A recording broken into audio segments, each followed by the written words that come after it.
and Kayaking Championship that brings Africa and Asia together. We begin in Sudan. The former president, Omar al-Bashir, has been sentenced to 2 years in detention on corruption charges. The trial, which concluded on Saturday, focused on Bashir's financial wrongdoing. CGTN's Daniela Pearson has more. The court has not ruled in favor of Omar al-Bashir. The former Sudanese leader has been found guilty of corruption. One, the defendant Omar Hassan Ahmed al-Bashir is sentenced to detention in a reform facility for a period of 2 years. Secondly, the confiscation of funds found in the national and foreign currency. The judge sentenced the 75-year-old Bashir to a reform facility rather than prison on account of his age. But Bashir's prosecution is still a test of how fast and how far the new authorities will go to wipe out the legacy of his 30-year rule. His lead defense lawyer said Bashir would appeal the verdict. Our trust in the law has not changed, but our trust in this court has changed completely, because, to be honest, the entire verdict is not based on any facts, but based on what has been happening in the streets from rumors and lies. Dozens of Bashir supporters took to the streets of Khartoum after the trial, many of them also condemning the verdict. Based on the facts and the causes, it is clear that this is a political verdict and that the trial is essentially a political one because a person is convicted based on evidence. However, the verdict did not provide any evidence. We are here today to send a message to the political opposition that has occupied the stage for that past period.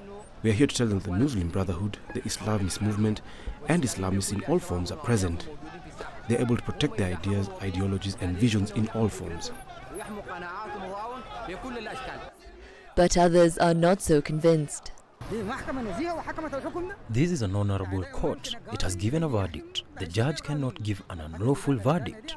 This verdict is a truthful one. The judge did not make up a verdict, but used the legislative laws before him. This may be the first ruling against the ousted leader, but other cases have been launched against him. In May, he was charged with incitement and involvement in the killing of protesters. More recently, in December, he was summoned for questioning over his role in the 1989 military coup that brought him to power. Daniela Pearson, CGTN. Well, let's get more on this development, and I'm joined by CGTN's Yasa Hakim. He's in Cairo for more. Yasa, a former Sudan president, Omar al-Bashir, has been sentenced to 2 years in detention over corruption charges. How are Sudanese people, though, reacting to this? Yes, there's been obviously a mix of reactions. The majority are welcoming the news. Obviously, we've seen the revolt that led to the ouster of Omar al-Bashir, and the majority of those who have went into this uprising have claimed that this is the correct decision, and that there's still even more trials they're waiting for more accusations against al-Bashir. His supporters, whether remnants of his political party or the Islamist groups that he has been supporting during his rule and who have been his allies, strong allies during his rule, they are the ones who are against the verdict, and some of these groups have even called for demonstrations next Saturday to call for the release of Omar al-Bashir from prison.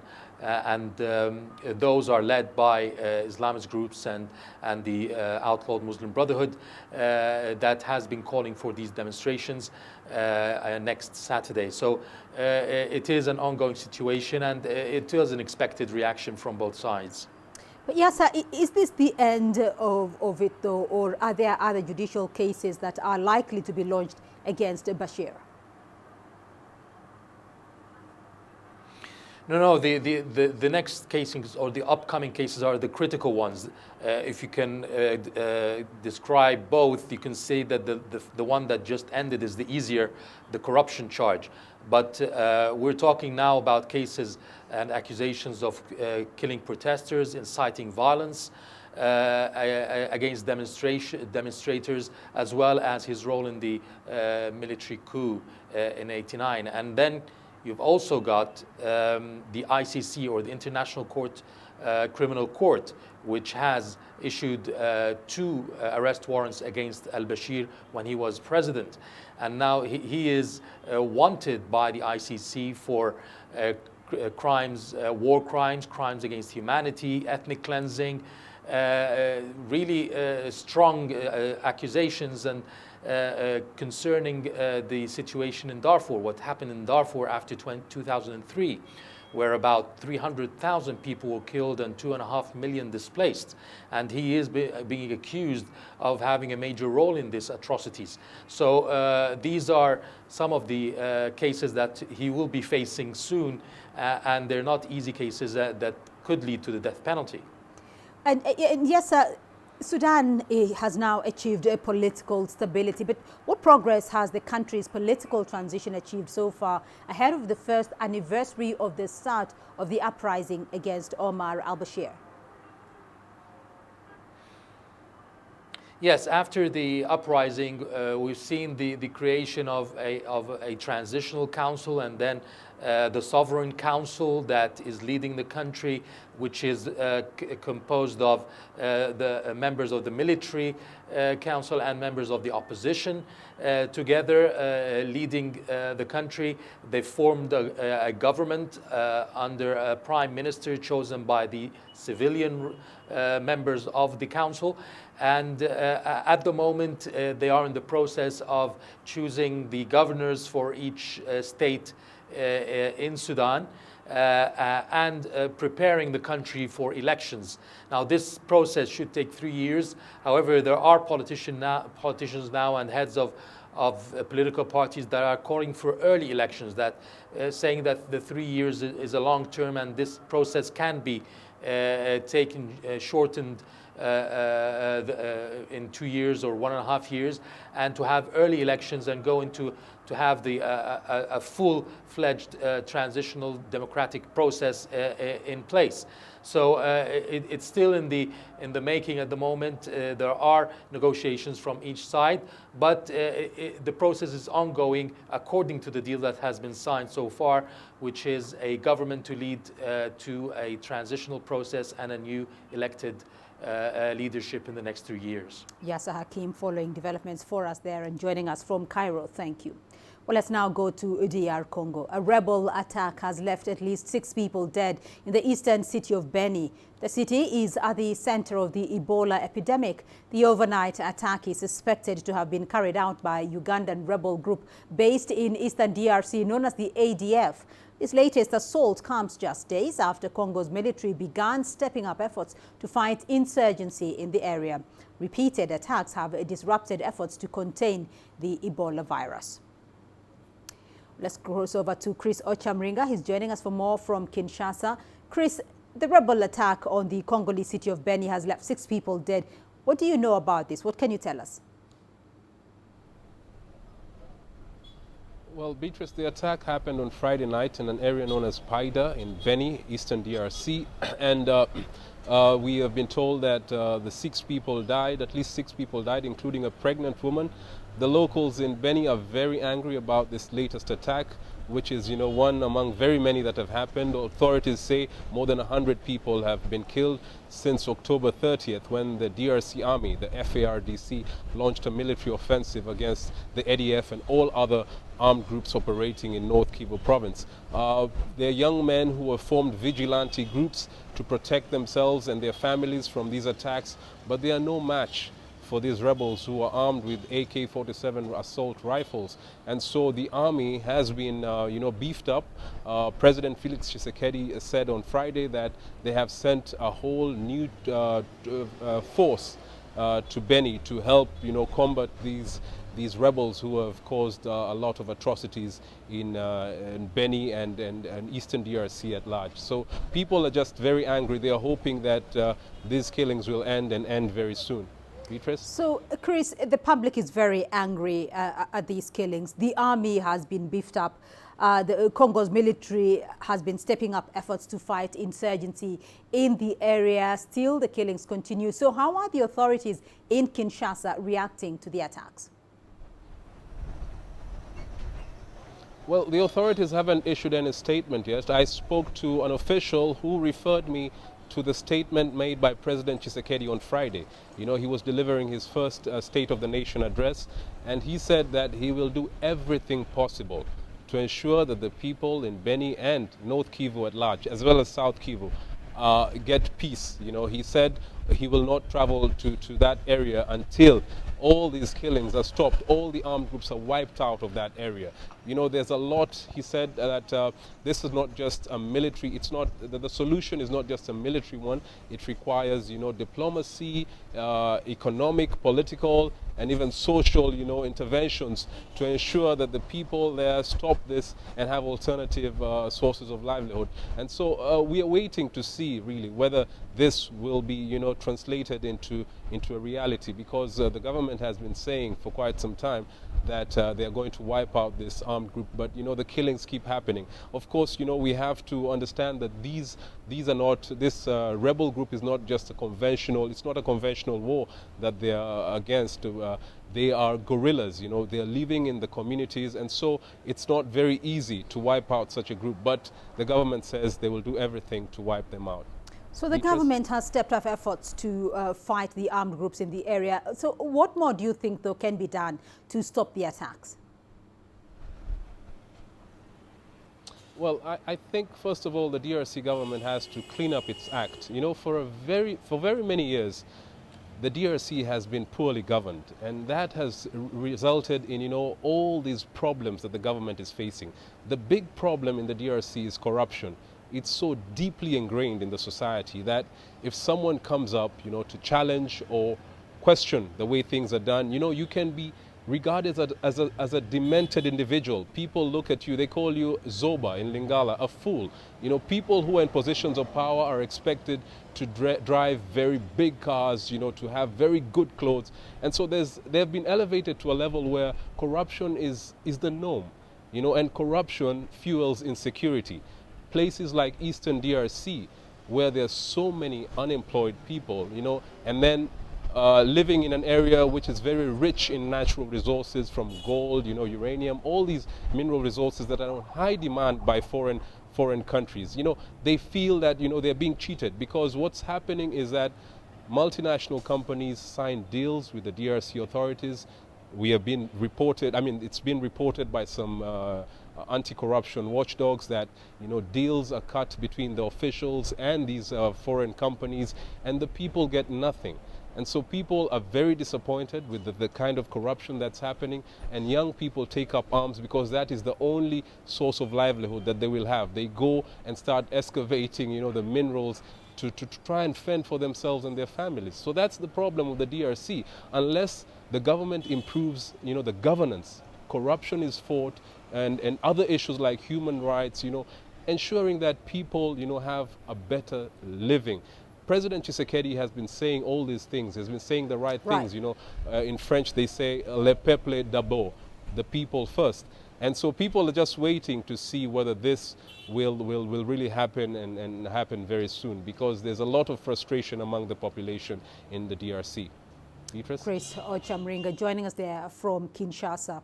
Thank you. And we'll stay in the Democratic Republic of Congo for the moment, where there's been a transmission spike in Ebola following a militia attack that led to the suspension of operations. 27 new cases were reported last week in the North Kivu area and Ituri provinces. That's 3 times the average number of infections. Authorities in the DRC say they have now reinforced security at Ebola treatment centers. Here's Chris Ochamringa again with more on that story. The fight against Ebola in the DRC has been set back by an attack that occurred in Ituri province late last month. 4 healthcare workers were killed in Biakato mines, prompting aid agencies to suspend operations. Congolese officials say they have stepped up the protection of patients and healthcare workers in those areas. The problem of insecurity will be resolved with the number of soldiers we are bringing there, and also the measures, security measures we will introduce around the Ebola treatment center. The attack has led to a resurgence of new cases. Officials recorded 27 new cases last week, compared to an average of 7 cases in the previous 3 weeks. Most of the cases are linked to an individual who contracted the disease for the second time this year. This case is related to the guy who was a survivor. But we don't know how this guy was infected. Maybe it's a resurgence of his first infection. Yes. So when he was healthy, he started to work with the Ebola patients, because at that time we thought that he was immunized. But after 2 or 3 months, he was infected. Experts are investigating the circumstances around the Ebola survivors' case. The new infections have reversed a decline in the number of cases recorded over the past 3 months. Congolese and international health experts had hopes of containing the Ebola outbreak by the end of this year, but the attack on a treatment center in Ituri province has led to an increase in new cases. President Tshisekedi has said he will do everything possible to end the attacks. The people of North Kivu and Ituri provinces are only waiting for that promise to be made a reality. Chris Ochamringa, CGTN, Kinshasa, Democratic Republic of Congo. 5 nations grouped under the anti-jihadist force known as the G5 Sahel will be holding an extraordinary summit today in Niamey, the capital of Niger. The meeting comes days after a militant attack in Niger killed at least 71 soldiers. ISIL has claimed responsibility for the deadly attack occurring in the western region of Inats. Expected at the summit are heads of state from Burkina Faso, Chad, Mali, Mauritania and Niger. These West African nations have all been affected by the growing Islamist insurgency. As the Sahel region struggles to combat militant groups linked to Al-Qaeda and ISIL, the summit was originally planned to take place in the Burkina Faso capital of Ouagadougou, but it's now been moved to Niamey in a show of solidarity. China has decided not to levy a 10% or a 5% tariff on some imported goods from the United States. This was originally set to start from midday today.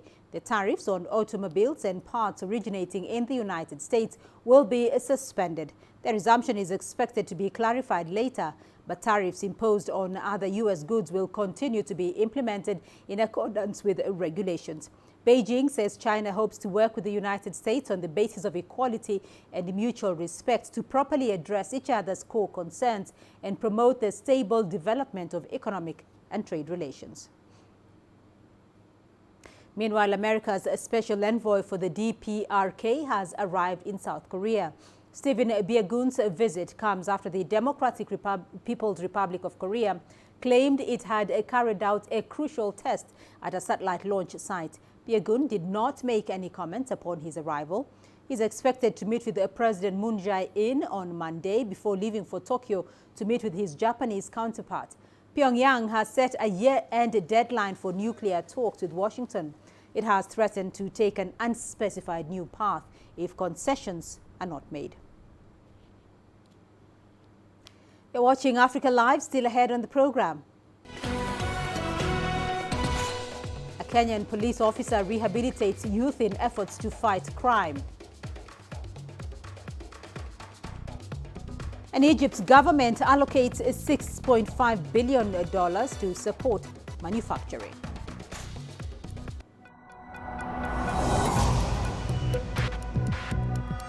Each day, there are millions of stories. Each one can open new perspectives, new possibilities. Wherever you look, we are there to see, discover, explore. We put the pieces together to find what really matters to you, all around the world, all around the clock. Our reporters are at home across the globe. From our headquarters in Beijing and production centers in Washington, Nairobi, and London, China Global Television Network. Stories from across the globe, reaching people across the globe. CGTN. See the difference.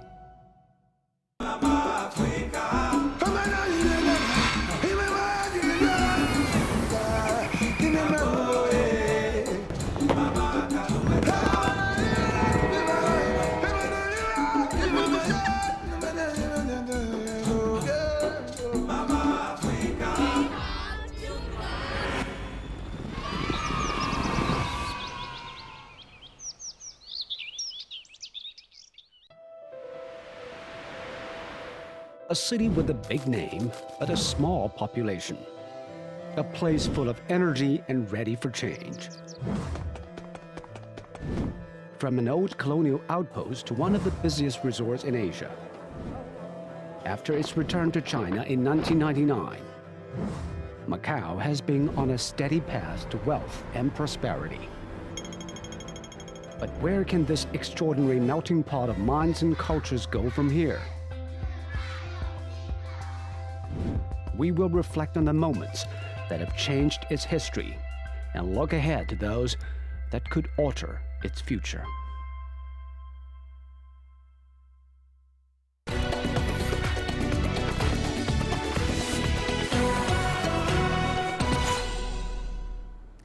Four people have been killed after a coal mine was flooded in southwestern China's Sichuan province.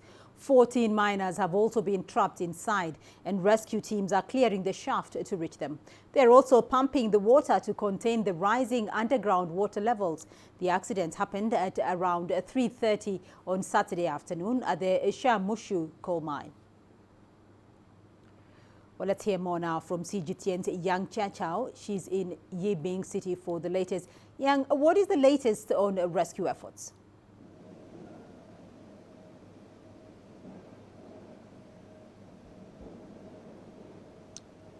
Hi, I'm now just at the site of the accident, and behind me is just the entrance to the mine, which is more than 10 kilometers from where the miners are trapped.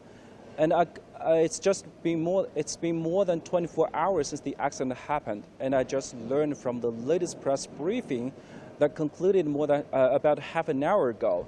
And so far, none of the trapped miners has been rescued. Now the search and rescue efforts are still underway, and according to the press briefing, so far more than 190 people have been put into the rescue work. And according to an executive of the enterprise that operates the coal mine, so far the area where the miners are trapped has been located, and the priority so far at the moment is to try every possible means to prevent the water level of the area from rising. So far, a total of 16 submersible pumps have been sent underground to drain the flood water, and the rescuers are also using the pipelines to send. Sorry, a train is coming. They are also using the pipelines to send the oxygen inside to the compressed air inside to ensure the oxygen levels in the areas. And also the rescuers are divided into 4 groups to work in turn to dredge, and in the hope of opening a rescue passage as soon as possible. Yeah. So what else is the local authority doing to make sure the trapped miners are rescued?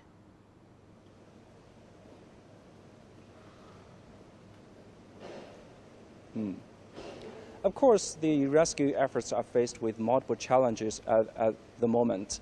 And according to the executive of the company, the biggest headache for them right now is the water level of the area where the miners are trapped still keeps rising. And according to their observations during the past few hours, the water level in the area is rising at a speed of about 45 centimeters per hour. So this has brought much trouble to the rescue work. So in order to accelerate draining the flood water, they are trying to bring in more large pumps to facilitate the rescue work, and so more larger and more advanced machines are still on the way to facilitate the rescue work. And actually the cause for this accident is still remain unclear at the moment. But the country's emergency management ministry ordered the local authorities to make it clear as soon as possible and hold related people accountable. And actually, this is not the first time that accidents have happened in this coal mine. Back into 2013, 7 workers of this coal mine died during the gas explosion. And just in April this year, the coal mine was also found operating with excessively high gas concentration, and which put a total of 26 people in danger. And so we can see that a lot of loopholes still remain in the management of this coal mine, and which has also sent an alarm to the coal mines across the country.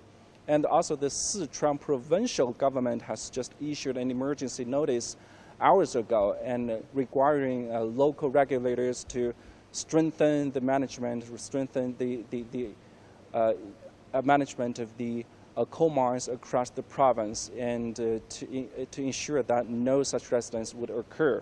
Yeah, back to you, Beatrice. All right, Yang Qinghao joining us there from Yibin City. Now, here in Kenya, Kiambu County has been grappling with criminal activities carried out by organized gangs and teenagers. As CGTN's Daniel Arap-Moy reports, one special police officer has started an initiative to rehabilitate the youth in efforts to fight crime.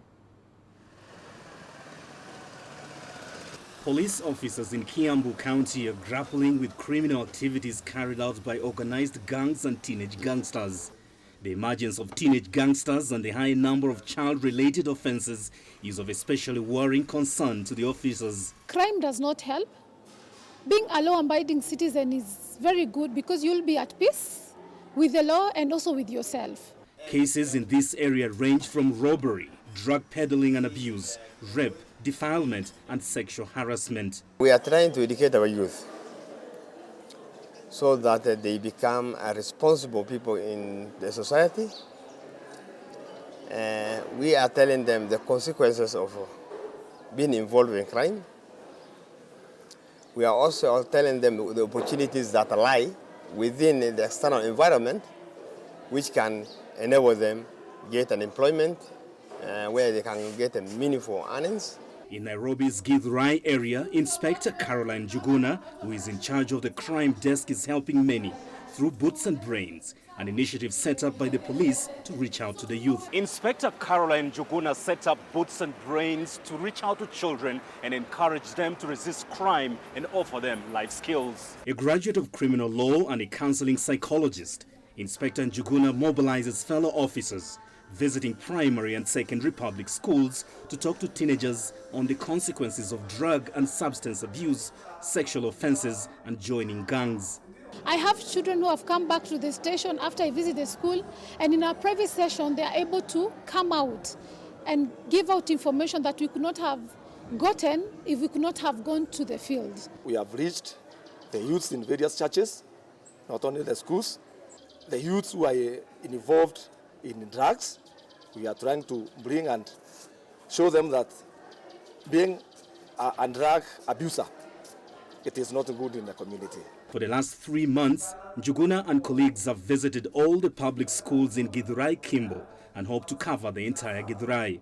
Many of the youths who have reformed speak highly about the police initiative. It got to a point I wish that if this initiative would have started way earlier, for those of us who are in their 20s right now, it would have touched a lot of people. But then again, it's never too late to do good. They talked to us. They talked to us and we started reforming. They assisted us and we opened a car wash. There are at least 50 youth who are working with us on a daily basis. Everybody earns at least $5. Kila mtu ana 500. Vijana wengine walikuwa wanaibia watu. Some of the youth used to steal from people and using drugs, and it reached a point that their leader saw it wasn't good to continue with such bad behavior. There is a lot of positive change with the children. with the youth, and it has improved a lot of cooperation between the police and the public within our area, and it has drastically reduced the rate of crime within our area. The officers say the relationship between the community and the National Police Service can no longer be underestimated if Kenya is to effectively tackle crime. Daniel Arab Moi, CGTN, Githurai, Kenya. Let's get more now on Kenya's crime rate, and I'm joined by Kevin Osido. He's a youth representative and the executive director of County Governance Watch based here in Nairobi. Kevin, thank you for joining us on Africa Live. Now, there is a correlation between unemployment and the crime rate. What is the situation in Kenya? The Kenyan situation is actually worsening because you look at, one, we have two levels of government, but we have not seen a very deliberate efforts that have been made by both national and county governments to be able to have young people involved. So every day the youth are out there and they're wondering, how are we going to get money into our pockets? How are we going to feed our families? How are we going to take our children into schools? And the rates in our country are actually even, if you are to look at the ratings for those who are graduating from the universities, every year Kenya churns out more than 1.4 million, and our formal employment opportunities can only take up to 500,000 young people. And so the question then that begs is, what happens to the remaining 800 plus? Then the answer is that they will actually get into crime because they are trying to look for an opportunity to make a living for themselves. So you're talking about the Kenyan situation worsening year on year. What is the government doing, though? What is the government doing in trying to improve both the livelihoods of those that you're talking about as being unemployed, or, the process of finding gainful opportunities to lessen the transition into crime? Just last month, and because the organization that I work with, together with several others, have been following up on the national youth policy. And last month, the President, His Excellency the President, ascended that into law. And it is our hope that that is going to now be able to push the government to be able to consider youth unemployment and youth job creation for young people as a priority. And having said that, is also to say that we have had very many programs that have been put by the Kenya government, but unfortunately those programs, the programs are not as responsive to young people. Talk about Uwezo Fund, talk about the access to government procurement opportunities, the 30% tender opportunities. The manner in which the communication is done is not as exciting to young people, and so they don't feel like that is those are opportunities which they really want to be involved in. So what therefore that means is that governments need to bring young people closer to the table in terms of those decision-making tables, because right now they are much more higher. There is no opportunity for the youth to engage with the people who make those policies. And so what we've been able to do is to break down those policies into a language that the young people can be able to understand, and then advocate that governments, both national and county, actually pick up the opportunities that youth are speaking about, and then put action plans, which then can be monitored and implemented by both national and county governments. But you're talking about the youth are not excited by the prospect already being availed to them. So what exactly then can government still do to entice the youth to partake in the uptake of these issues that the government has put at their disposal? And again, what exactly are organizations like yours doing to help these young people? So one of the things that we have been doing, for instance, last week on Friday, together with other organizations like Power 254 and several others, we launched a youth toolkit that is supposed to help young people look for opportunities of employment, and actually just breaking down government policies into a language which these young people can be able to understand. And that is not just at that level, because we're also looking at bringing government closer to the youth. So we have had very many meetings, for example, with the Cabinet Secretary for Youth, Professor Margaret Kobia for Kenya. And why those meetings are exciting to us is because we want an opportunity for them to listen to what works for the youth, so that then we don't have a few people who sit into a room and then they begin to imagine and think through what they think will work for the young people of Kenya. The programs that have been put in place are not responsive, because there are things which we are picking either from other countries. And if you are to look at, for example, the 30% access to government tender, there is no affirmative action for governments to be clear about how much tenders they they are putting out there, and how many of those tenders are actually going to young people, because no one is monitoring them. And so in the last few months, we've been following up on what government is doing in terms of the opportunities, and just asking them very difficult question in terms of what exactly are you doing to be able to ensure that young people are not only involved, but even for those young people also fending for themselves, because we have very many youth out there who are young entrepreneurs and people who are probably in agriculture. And if you were to look at the policies, they are not as responsive because they are quite outdated, if I could respectfully say so. And so what we are saying is that what worked for Kenya in 1965 may not necessarily work for us today. And so it's because youth is also a transition, and so we are looking at where is the margin and where is the cutoff point for young people who want to be in agriculture, young people want to be in entrepreneurship opportunities, and the number of young people who just want to look for employment. Beyond that, the government through National Assembly has also made very progressive laws. For example, we have a law that then asks government to be able to provide for mentorship opportunities, and we are hoping that government and the officials in government are going to listen to those kind of opportunities and actually ensure that the number of young people who are getting into opportunities to look for employment are actually put in so that they can be able to benefit from those opportunities and not the cronies from those who are closer to the government. Very briefly though, are these efforts enough? Beatrice, they are not enough, but I think the government is already putting very positive efforts. I think what now needs to be done is that county governments now need to borrow from what is happening at the national government. And for example, what County Governance Watch has been doing with very many youth organizations at the county level is to put in place what we call youth county action plans, which are broken down into what the positive points of the counties, things that can be able to add value. So that, for example, you go to Makueni County and they have maize processing or rather mango processing. Then you look at how does that therefore add value to not only ensuring that the county is creating on-source revenue opportunities, but is also looking at opportunities for youth to be employed. So I think that the opportunities are at the county levels, and that young people working together with their county governments therefore need to come together and look at those opportunities, propose them to the county levels, and then they are put into action points and or passed as policies, which then are supposed to create opportunities for the youth.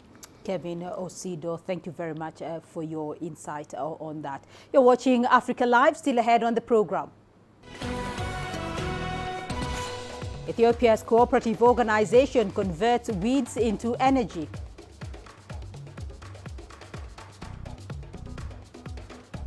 And a new startup in Tunisia offers commuters alternatives to taxi services.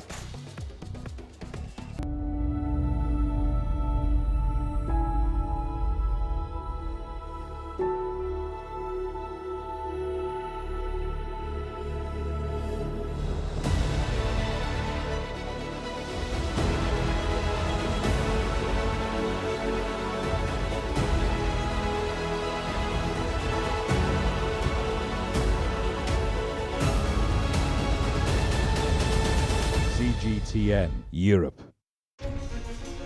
Images may appear to be identical, but looks can be deceiving. The difference is not always obvious. It has to be discovered. There are always different sides to a story. We put the focus on the details. To see more, to understand better. CGTN. See the difference.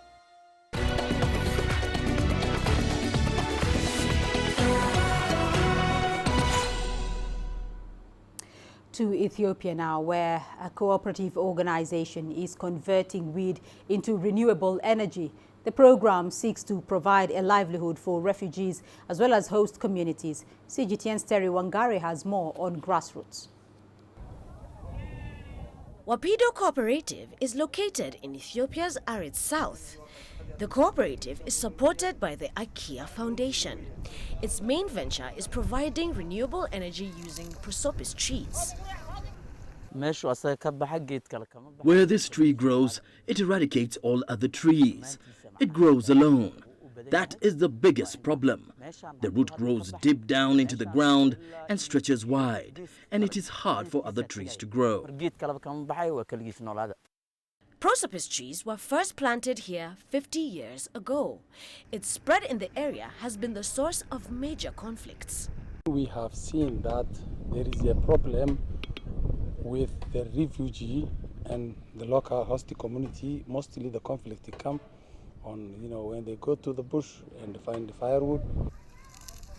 By converting the weed into charcoal, the program not only promotes peace but also boosts the local economy. They become, client and producer. The host community, they cut the firewood, the prosopis, and they sold it to the refugee cooperative. And the refugee cooperative, they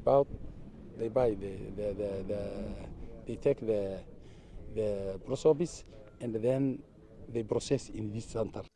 Prosopis trees are designated as weeds due to their invasive nature. It's widely believed charcoal made from it burns longer than the regular ones. Terry Wangari, CGTN. In Tunisia, a new startup is offering commuters an alternative to hard-to-find taxis in an effort to enhance the country's transportation sector. CGTN's Uche Okoronkwo tells us how a company called Intigo is making public transport in the country cheaper and faster. If you ask any of the 1 million residents in Tunisia's capital, Tunis, traffic is a nightmare. A newly launched startup called Intigo is now weighing in on their daily struggle to find efficient transportation by introducing the country's first taxi scooter. We launched the taxi scooter because we saw that the biggest obstacle for the Tunisian people is transportation. No matter their social group, age or gender, everyone has a transportation problem. Intigo's taxi scooters use a similar model to ride-hailing firms like Uber and Bolt. But the founders say their scooters are at least 30% lower than the price of an ordinary taxi and easier and quicker to find on Tunisia's busy streets. The way to use Intigo is by downloading on your smartphone an app that we developed in our office.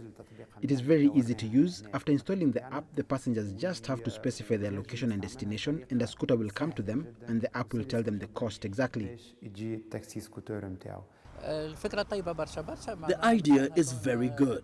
It's going to facilitate the transportation of people and passengers because we have a huge problem in the public and private transportation sectors.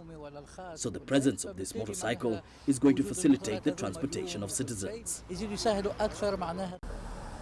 Intigo says it only hires certified motorcycle drivers who are required to take several tests before they're employed. If a trial run proves successful by December, it plans to distribute some 50 taxi scooters in at least 3 other cities. Uche Okoronkwo, CGTN. In Abuja, a Nigerian textile designer is leading a cultural movement to achieve greater appreciation and patronage of locally made fabrics. CGTN's Deji Badmos tells us just how Roy Urban Collections has been doing this. From paper fabric, Muyiwa Togun teaches apprentices how to create batik designs like the one he's wearing. He first creates patterns using candle wax, then dyes it with soda and sulfide, dips it into hot water to dewax the fabric, and reveal a beautiful fashion piece. Togun was born in Oshogbo, southwest Nigeria, the home of the batik fabric design in the country. And as a teenager from a humble background, he would dye his old clothes to revamp them, but he never saw his flair for art as a means of livelihood. He went on to study computer science at the university and worked as an IT specialist for 6 years until he reached a turning point in his career. I lost my job. I lost my apartment, sleeping in garages, in mechanic workshop. So I thought about it, yes, what can I do? I need to go back to the roots where I was coming from, because obviously nobody was there to help. So I went back to Oshogbo. That was in 2016. So I'll go to Oshogbo Artist Village every day to learn more things, how to create more patterns. That's where I learned how to paint, basically, because what I was doing was just batik. After perfecting his craft, Togun returned to Abuja to start life all over. He established new contacts, built his business, created awareness for his brand, and in no time, he was showcasing his designs at exhibitions every other month. He says the inspiration for his distinct head-turning designs comes from nature. Don't be surprised if you see me just sitting by the ocean side or by the river side, just staring. I'm not just staring at the ocean, I'm getting my inspiration and everything. And if you see me in the forest, you can see a tree and just say, oh, this is just a tree. But when I look at it, I don't just see a tree, I see images of the tree already. You get what I'm saying? I see things, creatures and all that you can create out of those things. So my inspiration has always been nature and yeah, everything related to nature. Togun ventured into fashion design to achieve financial security, but his motives have since changed. Now, he's on a mission to promote the beauty of African art through his creative expressions. Our vision is to take over the world with African pieces, African fashion and art, to take the culture to every corner of the world. Let people see the beauty of Africa. Togun has shipped his handmade pieces to as far as the United States, United Kingdom, Canada, Australia and Japan. And as more foreigners embrace African art and fashion, he says his challenge now is changing the perspective at home to redefine how Africans see what is truly theirs. Deji Badmo, CGTN, Abuja, Nigeria.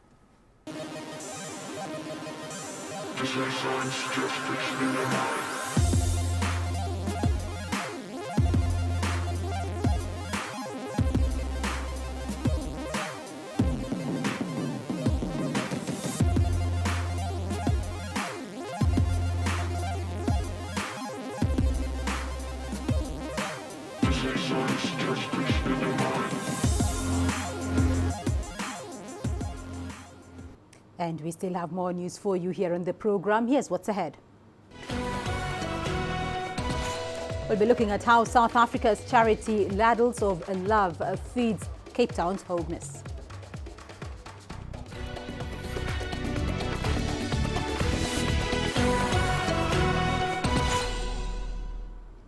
Let's now go to South Africa, where Ladles of Love is a volunteer-run soup kitchen which feeds the homeless in Cape Town year-round. They'll also be making sure to have a hot meal for all in their beneficiaries during the holiday season. CGTN's Renee Delcam has more.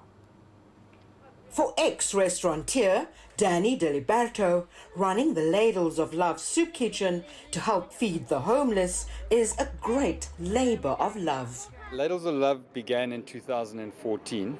It began on the basis of the Sanskrit word seva, meaning giving of yourself, wanting nothing in return, not even a thank you. And it all started with a single pot of soup. When I saw how easy it was to make the pot of soup and how easy it is to serve the homeless, it just all clicked into place. I had a restaurant at the time, so I had the kitchen space, I had the equipment, just clicked into place. And so in 2014 in July, we served our very first soup kitchen. Danny believes that feeding the homeless helps feed the soul, and is inspired volunteers from all walks of life and all ages to help him help others less fortunate than themselves. There's people that have, there's people that don't have, there's people that need, there's people that don't need. So those that can must help. Ladles of Love, for me, is giving your heart to other people. And often we don't have the money to give out to everybody. So this is a way that I can give of my time. I want to really help people because they don't live in a nice house like we do, and they don't get food, and I'm grateful that I can be here and helping people. And Ladles of Love is proud that the food they serve is not only nutritious but delicious as well. I like it so very much that they give the food for us, and the taste of it is very nice. The soup, what they give out, and the people those do support for Danny, come help Danny. I'm 20 years on the street, and I'm grateful for the food and stuff, and I donate for us all year, and I want to say all my love for them, and the food tastes very nice, and the juice also, everything tastes nice. I think it means a lot because when I first came here, I didn't know these places, so it was very hard. But as soon as I get to know the places where you can get food, it makes a lot of difference. You see, that's how you survive. Man. These meals, they take care of you, they nourish us, because this is all we have. Ladles of Love volunteers say they are determined to ensure that these homeless people do not feel alone and abandoned or go hungry this festive season. Renee Delcom, CGTN, Cape Town, South Africa. And coming up in your sports news. Egypt hosts Arab canoe and kayaking championships that brings Africa and Asia together.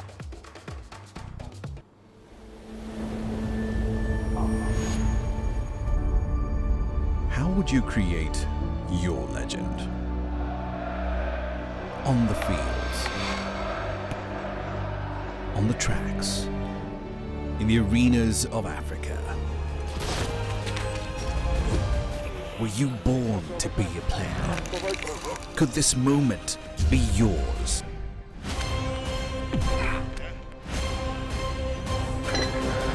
Sports Scene. Find your game.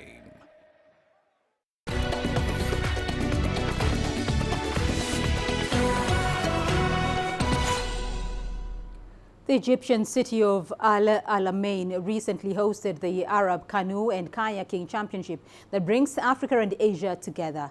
Exciting canoe and kayaking events have been taking place, with the competition experiencing rapid growth. CGTN's Adel Mahroui has more from the coastal city. Where a new Mediterranean city is getting built, canoes and kayaks are set up. Marked with the flags of 8 Arab countries, dozens of athletes have come here in New Alamein city as their favorite paddling sport